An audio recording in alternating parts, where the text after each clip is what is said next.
Ingrédients, quantité et recettes, ici on calcule tout et on se prépare à cuisiner.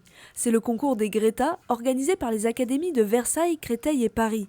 Cette année, la finale a lieu au lycée hôtelier de Guyancourt. Après l'étape écrite d'1 heure, il faut passer en cuisine.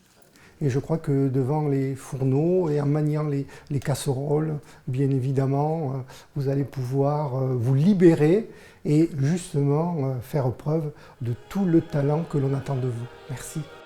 Demandeurs d'emploi ou en reconversion professionnelle, ils sont 22 stagiaires du réseau des Greta Île-de-France à tenter leur chance pour se former dans la restauration.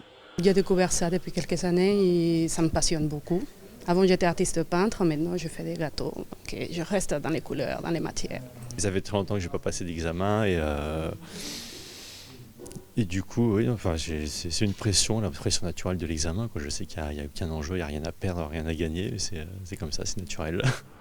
À peine le temps de souffler, direction les cuisines pour Karim. Il doit réaliser 2 plats en 3h30, mais le stress est toujours présent. À 3h30 pour faire 2 plats. Après j'aurai un poulet à faire aussi. Mais ça va être un petit peu tendu. Pourquoi ?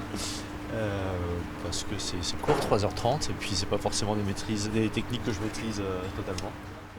11 candidats concourent à l'épreuve de cuisine et 11 autres en pâtisserie. Fatoumata, qui a choisi la pâtisserie, doit réaliser 2 desserts, dont une tarte aux pommes, mais elle a du mal à s'organiser.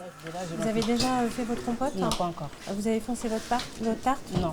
D'accord. Alors vous savez que l'épreuve de la tarte est envoyée avant l'entrée. Vous pouvez faire la tarte de votre Organisez-vous, attention. C'est un grand challenge pour moi. J'espère au moins finir dans les 3-4 premiers, ça serait pas mal. Après, voilà, je donnerai tout pour avoir la première place. L'objectif avant tout pour ces candidats, se former rapidement pour pouvoir retrouver un emploi. Le but, c'est quand même de prendre des personnes, comme je l'ai dit, qui sont en reconversion, certains qui ont eu des parcours difficiles. Il faut quand même le reconnaître.